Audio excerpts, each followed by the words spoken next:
Пасия ни поздно, ни рано. Это время блажения одно, только сердцу прожить без обмана, было Господом не дано. Оттого и темно, и светлее, оттого и друзья мои, как вечерние грустные птицы, они бывшие поют любви. Rodila se nisem ne pozno, ne rano. Ta blaženi čas je en sam. Samo od Gospoda ni bilo dano, da preživelo bi srce brez ukan. Zato se še v izbi mračnost steniči. Zato prijatelji moji pojo, kakor večerni, žalostni ptiči o ljubezni, ki je ni bilo.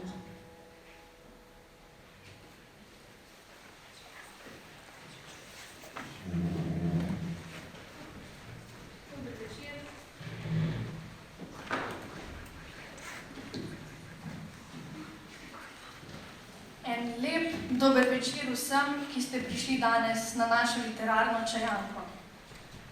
Spoštovana predstavnica Društva Slovenija-Rusija in skrbnica sklada Toneta Pavčka, pokrovitelja današnjega večera, gospa Julija Mesarič, Marina Vladimirovna Guskova, vršilka dolžnosti direktorja Ruskega centra znanosti in kulture v Ljubljani, gospa Jolanda Bek, predstavnica Ministrstva za šolstvo in šport Republike Slovenije, ravnatelji in ravnateljice osnovnih in srednjih šol iz Celja in regije in vsi prijatelji ruske kulture. No, preden pa zares začnemo, bi povabila k mikrofonu gospo Julijo Mesarič. Izvolite.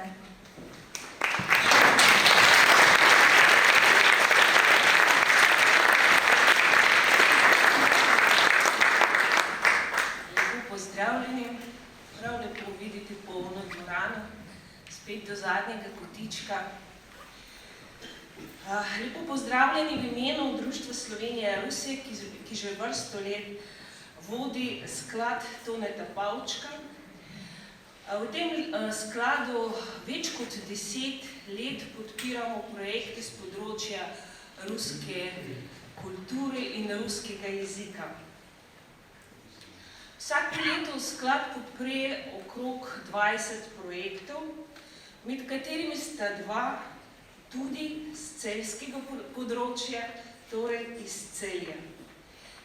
To je spomladanski večer ruske kulture in današnja jesenska čajanka. Celjska projekta sta posebna. Zaradi kvalitete in organizacije izvedbe, zaradi števila udeležencev vseh generacij, zaradi skrbnega in spoštljivega odnosa do vsebin, ki jih vidimo tukaj na odru. Rada prihajam v Celje. Rada se sprehodim po ulicah, začutim utrip mesta, pokukam v trgovine, poslušam posebno celjsko govorico.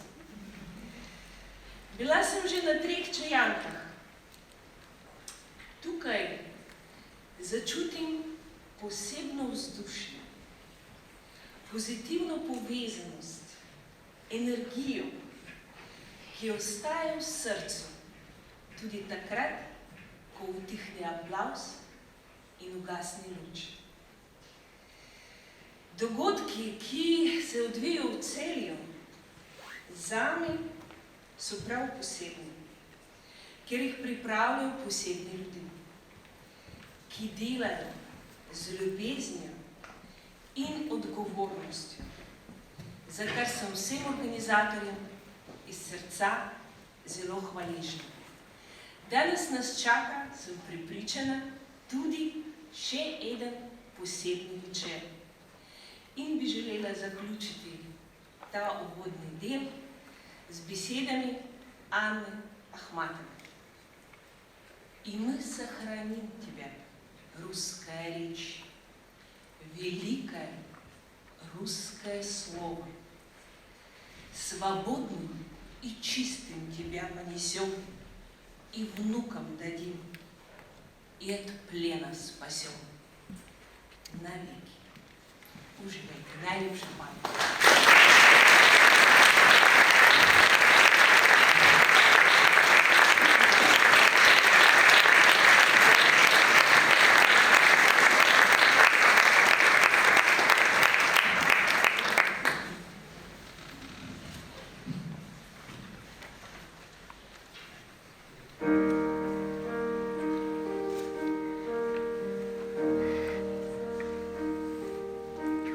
Судьба, прошу, не пожалей добра, терпимо будь, а значит, будь добра. Храни меня и под своей рукою дай счастье мне, значит, дай покоя. Дай счастье мне, дай счастье мне, той женщине, которая поет. Пусть будет мой остаток путный дальний, не столько долгий, столько беспечальный. Ты сбереги тепло огня и крова, любовь мою до часа рокового.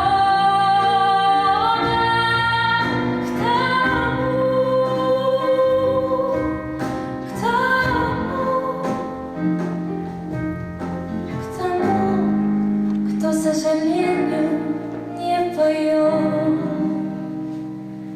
Дай знать мне, где друзья, а где враги, и отмаши меня убереги. Не дай постичь любыми дел, не дай ответить мне душой и телом. Нет, той женщине, которая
Ана Ахматова.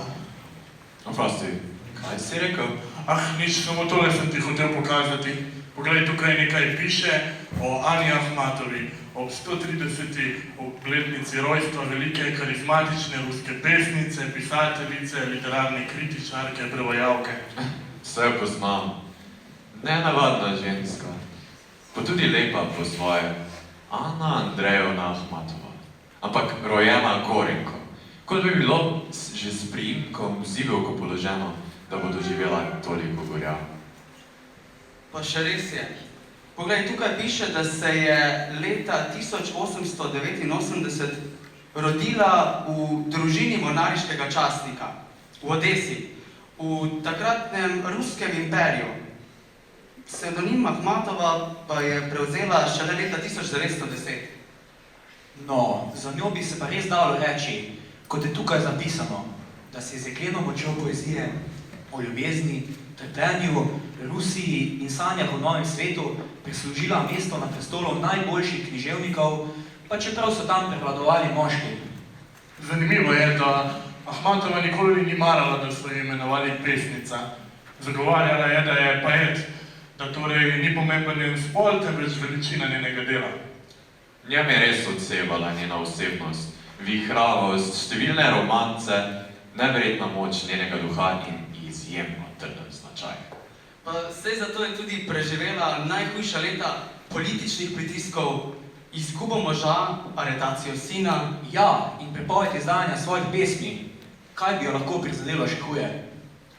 No, pa tudi svojo zunanjostjo je navdihovala najboljše umetnike svojega časa. Ožek vrat, malo otožne oči, ostro čelo, njenih portretov skoraj ni mogoče prešteti. Mnogi so jo prikazovali s tragičnim odtenkom. Naprimer Natan Altman, Zinaida Srebrjakova, Jurija Nenkov. Tudi sama se je v svojih pesmih naslikala kot otožna in krhka ženska.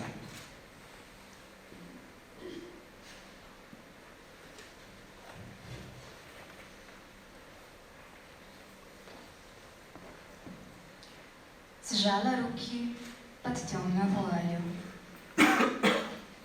Отчего ты сегодня бледна? От того, что я терпкой печалью напоила его до пьяна. Как забуду, он висел, шатаясь, и скривился мучитель народ. Я сбежала, перильно касаясь, я бежала за ним до ворот. Задыхаясь, я крикнула: шутка, все, что было. Уйдешь, я умру. Улыбнулся спокойно и жутко. И сказал ей: не стой на ветру.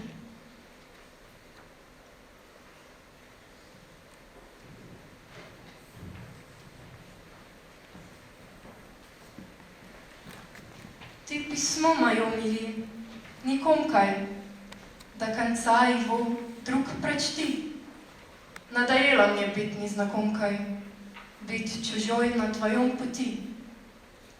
Не глей me tako, ne mrši lica, ljubljena tvoja sem, glej. Ne pastirica in ne kraljica nisem, in nuna ne v tej sivi vsakodnevni obleki na pošvedranih petah. No, как прежде, жгучие объятия, тот же страх в огромных глазах. Не мечкай моего письма, люби, наючи за лепо ложjo. Raje v torbi svojega ljubi, položi ga čisto na dno.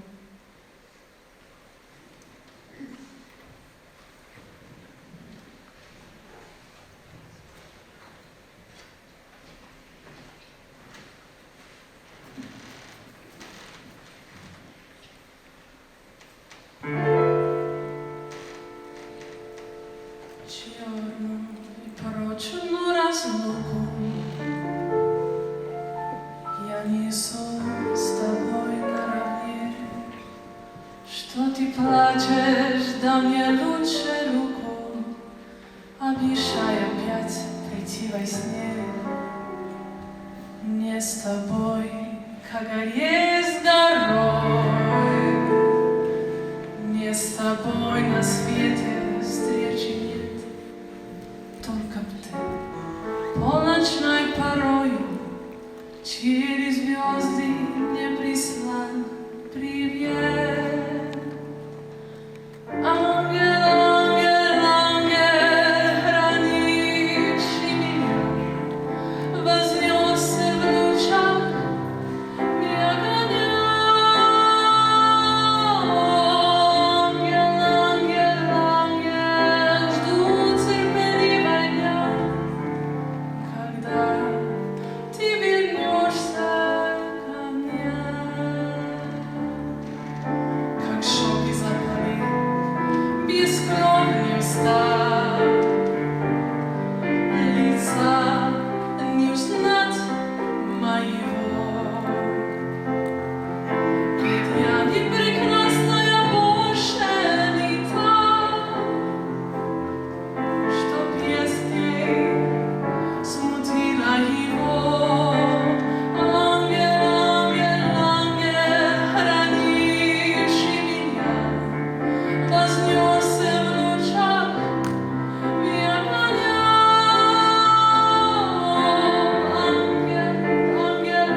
раз мы встретились тогда на набережной, где всегда встречались.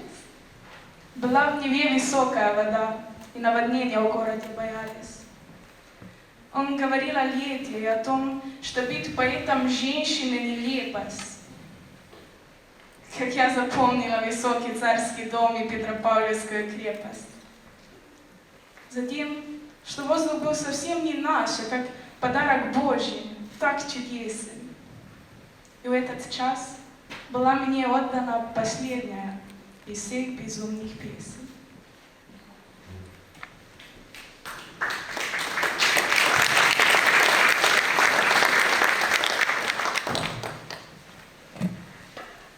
Я не любви твоей прошу. Она теперь в надежном месте. Поверь, что я твоей невесте ревнивых писем не пишу. Но мудрые приму советы. Дай ей читать мои стихи. Дай ей хранить мои портреты, ведь так любезны женихи.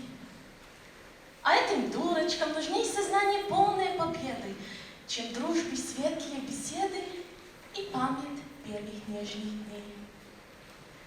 Когда же счастье грошит, ты проживешь с подругой милой.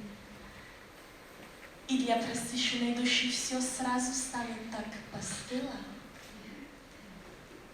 В мою торжественную ночь не приходи. Тебя не знаю. И чем могла в тебе помочь? От счастья я не исцеляю.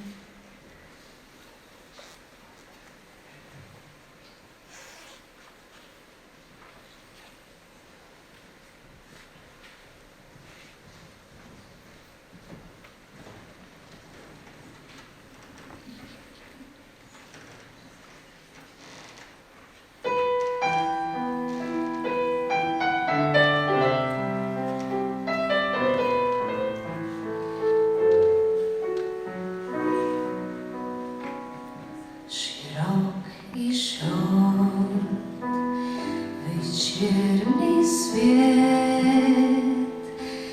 нежно брызгая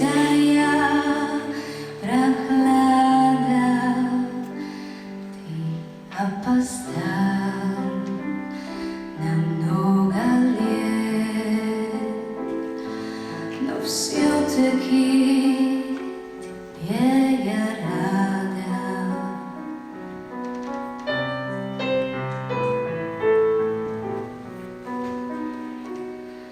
Прости, что я жила скорбя и солнцу радовалась мало.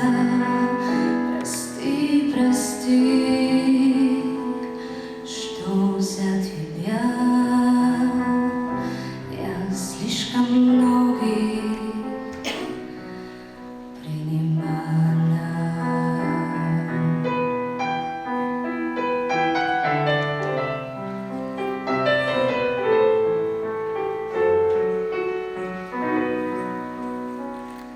Сюда ко мне поближе сядь, гляди веселыми глазами. Вот эта синяя тетрадь с моими детскими стихами.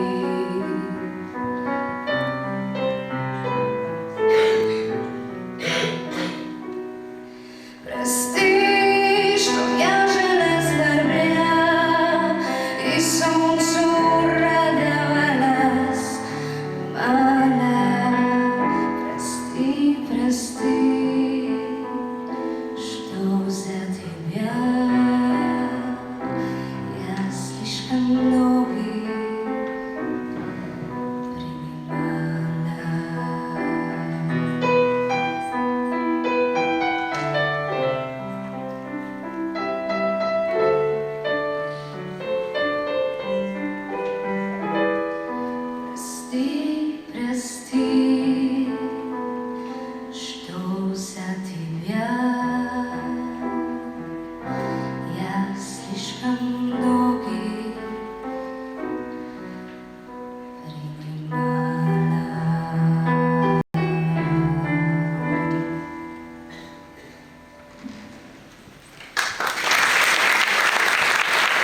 стакана.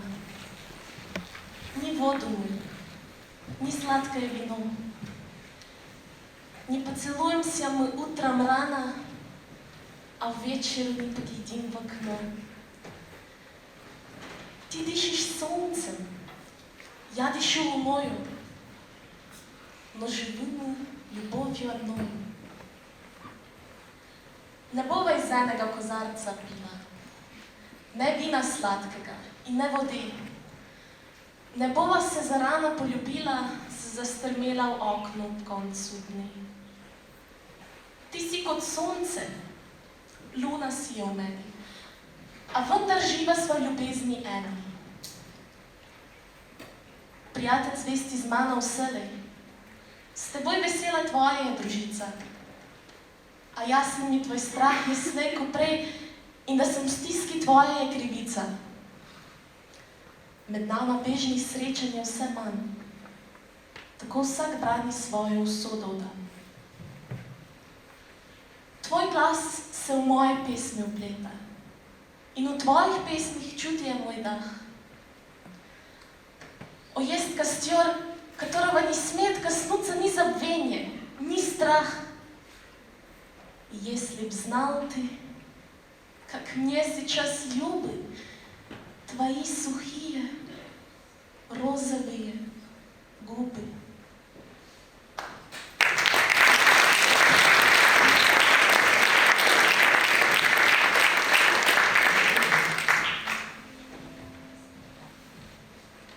Я спросил у ясеней, где моя любимая?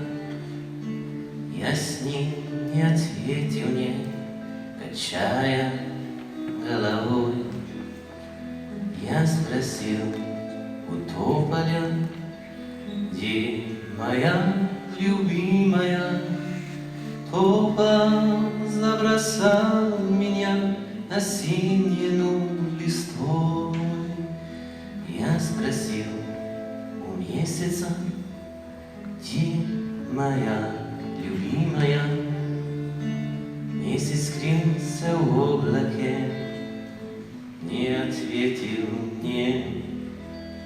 Я спросил у облака, где моя любимая? Облако растаяло в небесной сивине. Я спросил у тополя, где моя любимая? Из тебя скрылись долы не. Я спросил у тополя, где моя любимая? Облако растаяло в небесной сивине. Друг ты мой единственный, где моя любимая? Ты скажи, где скрылась, знаешь, где она? Друг ответил преданный, друг ответил искренний: была тебе любимая, была тебе любимая, была тебе любимая, а стала не жена.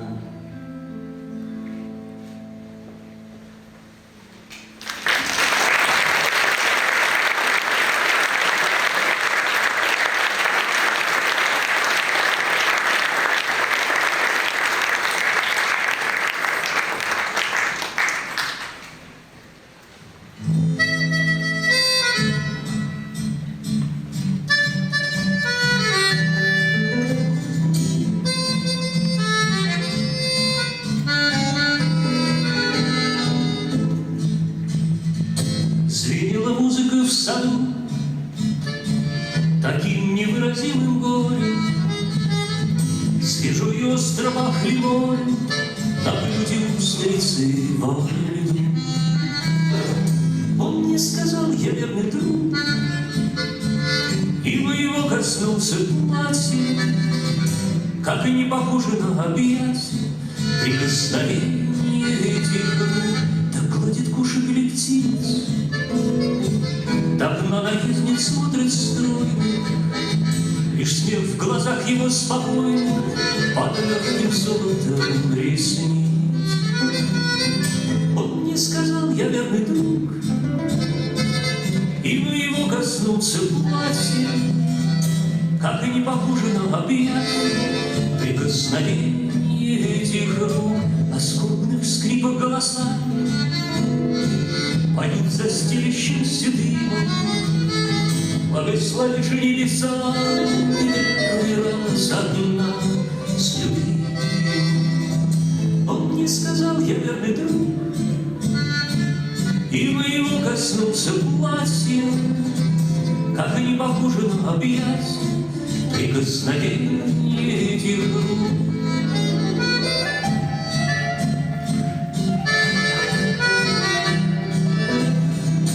Как и не похоже на объятие, прикосновение этих рук.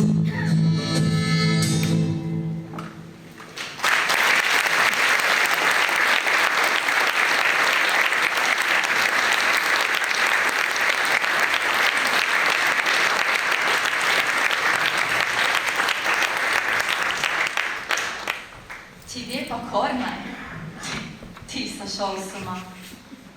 Покорная одной Господней воле. Я не хочу ни трепета, ни воли. Мне муж палач, а дом его тюрьма. Но видишь ли, ведь я пришла сама.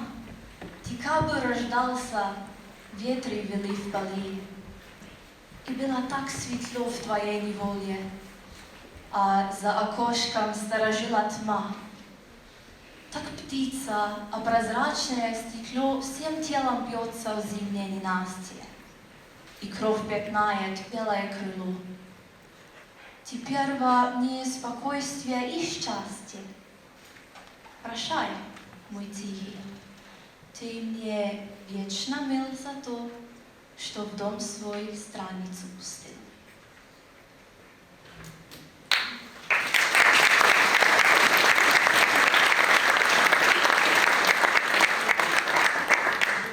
Italijanski slikar Amadeo Modigliani jo je nekoč naslikal celo golo.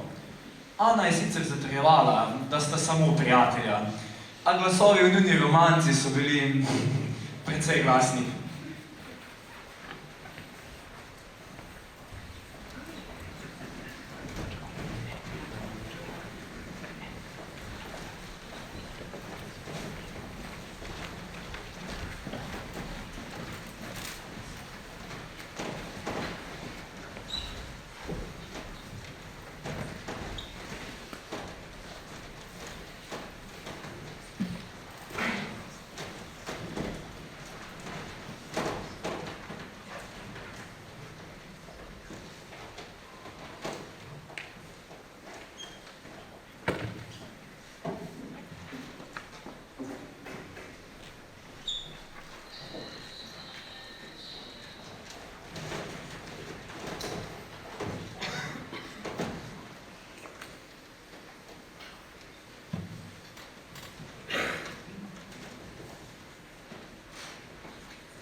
Je bil Modrijani v Rusiji?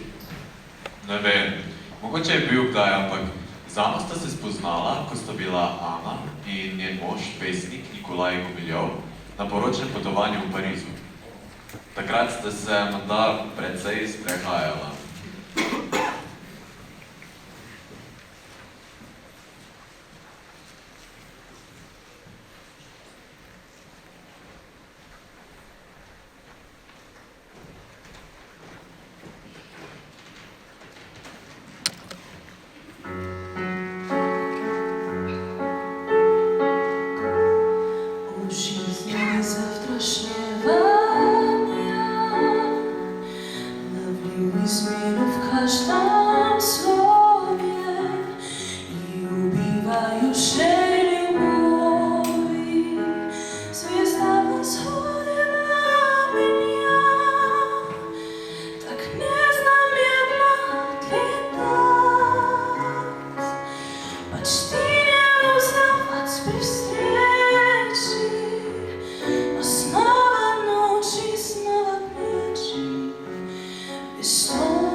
Lirika Ane Ahmatove odseva celotno 20. stoletje, ki so ga zaznamovali zares grozljivi družbeni dogodki. Prva svetovna vojna, Oktobrska revolucija, padec carizma v Rusiji, prihod bolševikov na oblast, pritiski stalinizma in še kaj. Ana je bila vodilna predstavnica Severnega veka. Tako kot njen mož Nikolaj Gumiljov, s katerim se je poročila leta 1910 in je bil 11 let kasneje areteran in obsojen na smrt z ustrelitvijo, saj naj bi bil vpleten v protibolševiško zaroto. На русалке горит ожерелье, и рубины греховно красны. Это странно печальные сны мирового больного похмелья. На русалке горит ожерелье, и рубины греховно красны. У русалки мерцающий взгляд, умирающий взгляд полуночи. Он блестит, то длинней, то короче, когда ветры морские кричат. У русалки чарующий взгляд, у русалки печальные очи. Я люблю эту деву Ундину, озаренную тайной ночной. Я люблю ее взгляд заревой и горящие негой рубины, потому что я сам из пучины, из бездонной пучины морской.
To je bil res volčji čas.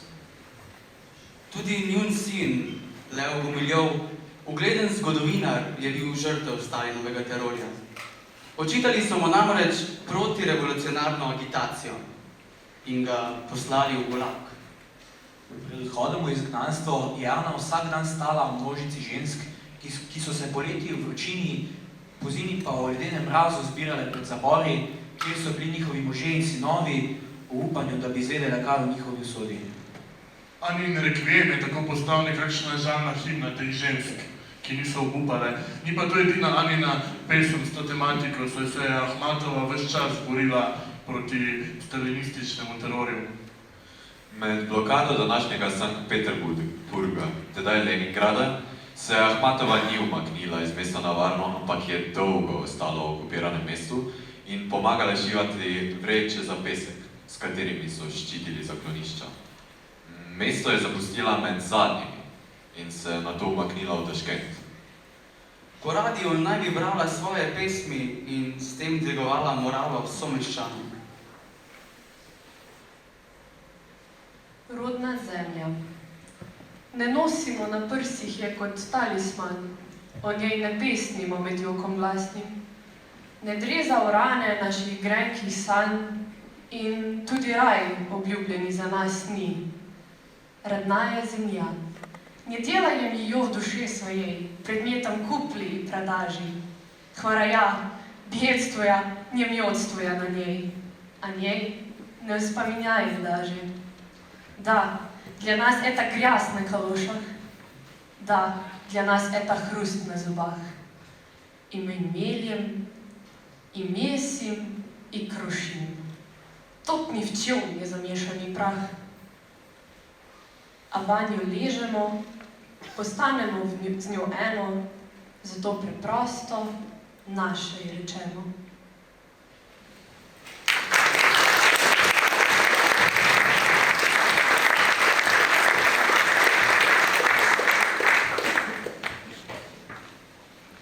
Так много камней брошено у меня, что ни один из них уже не страшен.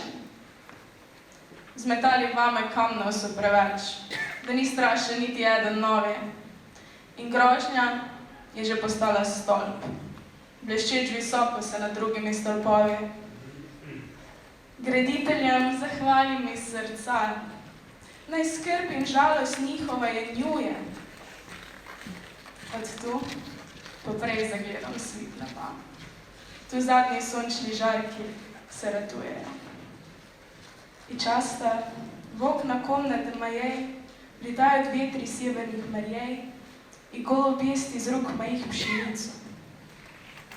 А там, kjer je zapišem vrstica, božansko mirno, lahno. Tista stran dopiše muze zagorela dlan.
тебя любила, полима сладостным огнем. Так объясни, какая сила в печальном имени твоем. Передо мною на колени ты стал, как птах ждал венца, и смертные коснулись тени спокойно юного лица. И ты ушел не за победой, за смертью ночи глубоки. О, ангел мой, не знай, не ведай моей теперешней тоски.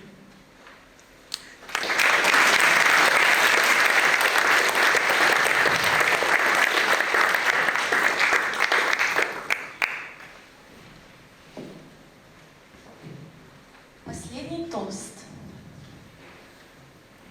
Я пью за разоренный дом, за злую жизнь мою,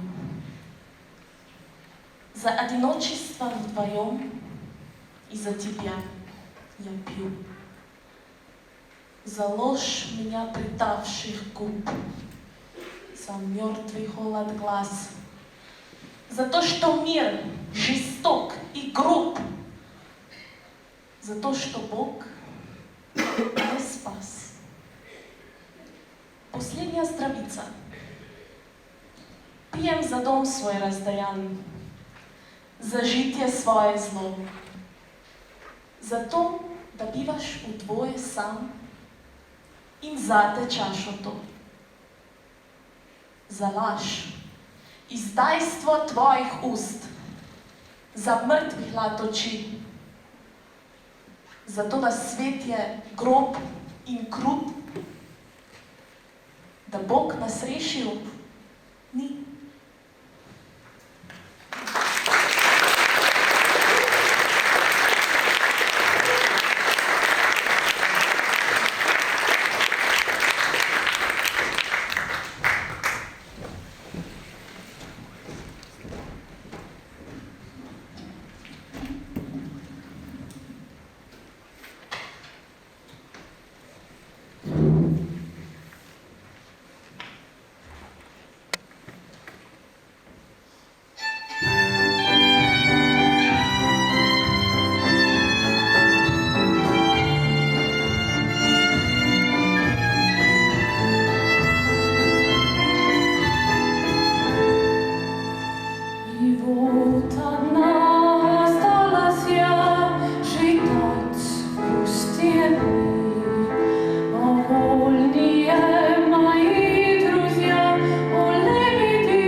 Я пью за разоренный дом,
А ты думал, я тоже такая, что можно забыть меня?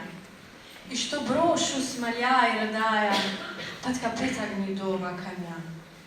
Или стану просить у знахарок в наговорной воде корешок, и пришлю тебе странный подарок, мой заветный душистый платок.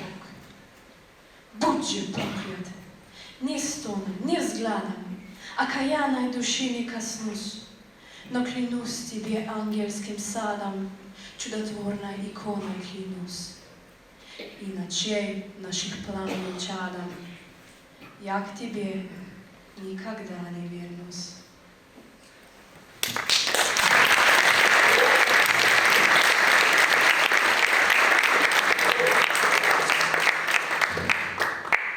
Сказал, что меня соперниц нет. Я для него не женщина земная, а солнца зимнего утешный свет и песня дикая родного края. Когда умру, не станет он грустить, не крикнет, обезумевший воскреснет, но вдруг поймет, что невозможно жить без солнца телу и души без песни. А что теперь?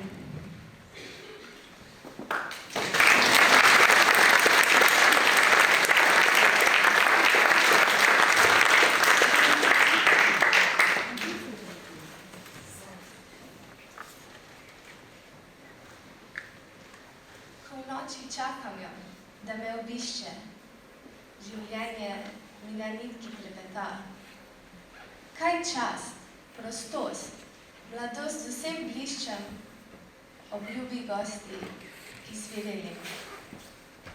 Vstopila je in že brez pokrivala, pazljivo se zazrla mu v obraz. Poprašam jo, mar ti narekovala si nam ti jo pekel? Odvrne, jaz. Когда я ночью жду ее прихода, жизнь кажется висит на волоске. Что почести, что юность, что свобода пред милой гостьей с дудочкой в руке. И вот вошла. Откинув покрывало, внимательно взглянула на меня. Ей говорю: «Ти ли танто диктовала страницы ада?» Отвечает: «Я».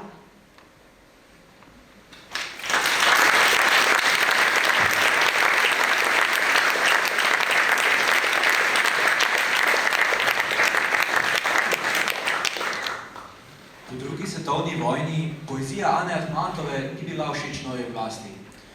Zdela se je preveč dekadentna, s prevelikim poudarkom na estetiki.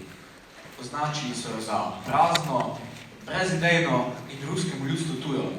Zato njenih pesmi niso nikjer tiskali. Ja, prepoved je vedno najboljša reklama, ampak tudi Anine pesmi so našle pot do inteligence. Ljudje so jih zapisovali, so jih učili na pamet, jih tiskali na črno, ampak potem zapise ponovadi požgali, da ne bi zašli v težave z oblastjo. Pa kljub svoji svobodomiselnosti in izjemnemu vplivu na ljudi, pa Ahmatove nikoli niso aretirali. Imela je številne oboževalce, tudi med mladimi. Med njimi je zagotovo najslavnejši Josif Brodski. Zanj ni bila le pesniška, ampak tudi duhovna avtoriteta. Čeprav sprva ni bil ravno njen oboževalec. Šele ko je spoznal, kako težka bremena je morala prenašati skozi življenje, je v njej prepoznal veliko osebnost. V nekem intervjuju je celo izjavil, da ga v življenju ni nihče tako naučil vsega razumeti in vsemu odpustiti, kot prav ono.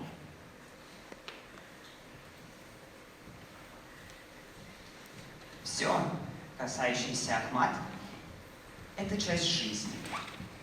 А говорить о жизни все равно, что кошка ловить свой хвост. Невыносимо трудно. Одно скажу.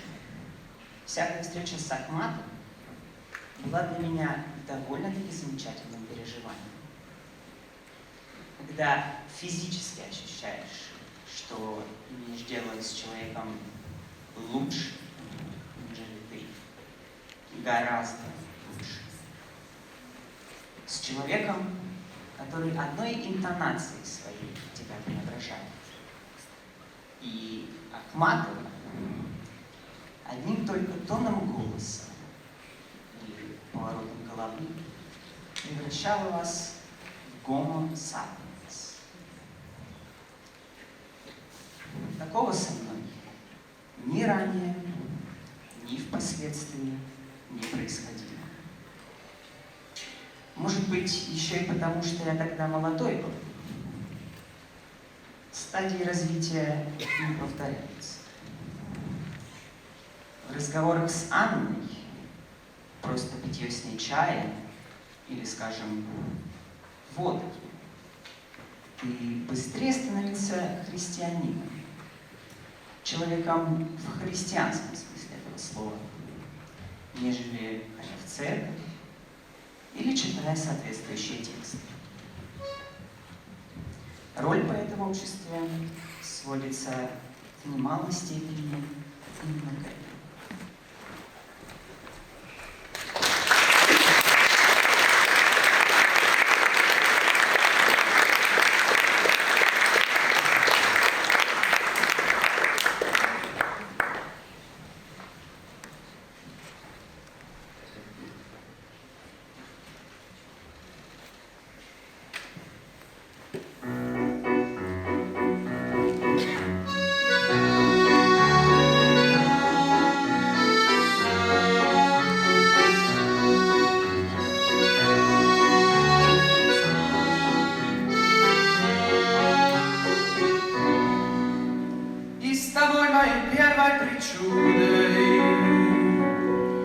Простился восток, голубел.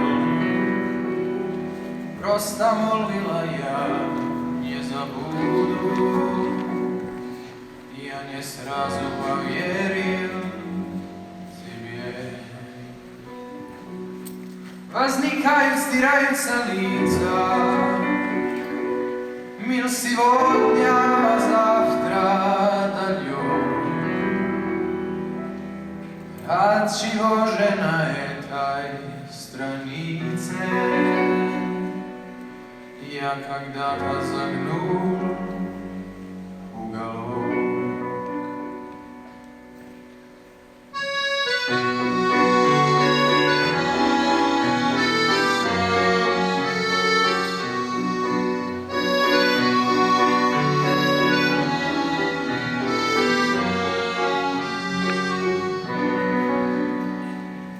И всегда открывается книга в том же месте, и странно тогда.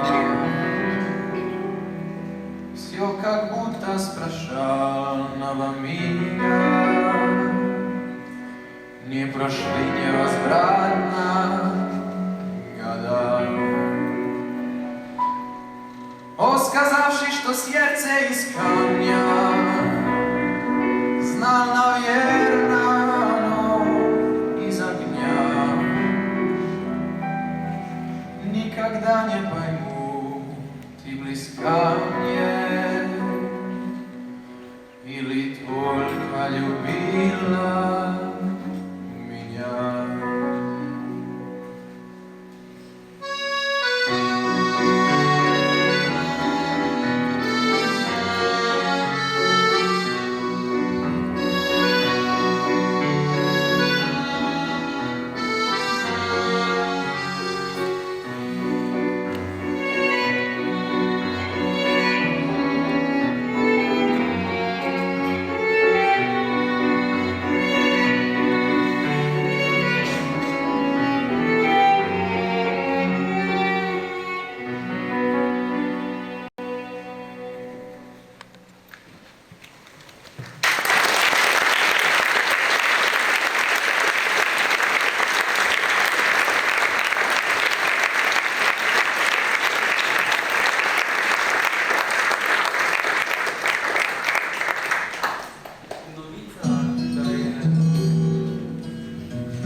И твоей не пленяют судьбой, но с души не стирается ветка незначительной встречи с тобой. Красный дом твой наружен, красный дом твой над мутной рекой, но я знаю, что горько волнует твой пронизанный солнцем покой. Пусть и не ты над моим усном наклонялся моя по любви, пусть и не ты золотыми стихами о бессмертии давление мои.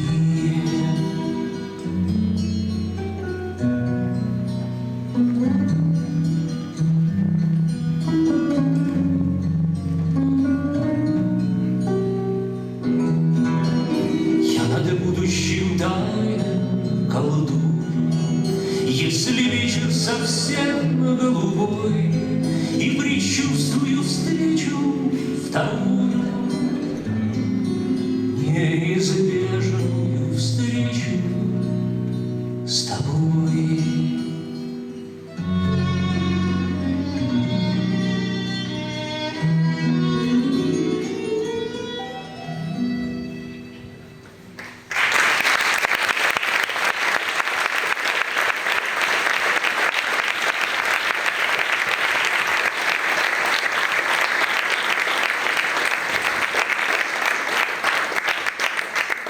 Novica, da je 5. marca leta 1966 zavedno vdihnil njen glas in se je zavedno ustavilo njeno pesniško pero, je med ljudmi močno odjeknila. Zavedno je odšla veličastna ženska. Nekakšna druga Sappho, kot so ji rekli v Angliji, ko so ji podelili častni doktorat Univerze Oxford. Takšna je bila torej Ana Ahmatova. Čeprav je priimek po očetu Gorenko že ob rojstvu napovedoval gorje, ki ga je kasneje tudi sama mnogo skusila, je hodila skozi življenje z neustavljivo energijo, ki je bila svetloba in kompas mnogim sodobnikom in generacijam pesnikov, ki so stopali za njo na dolgo umetniško pot.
muzej obiskalo veliko prijateljev in somišljenikov.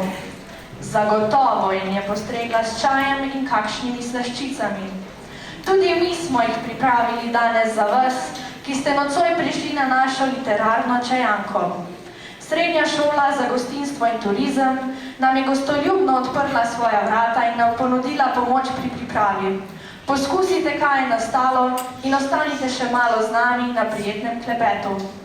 Ob letu osorej pa ponovno vabljeni na prijetno druženje.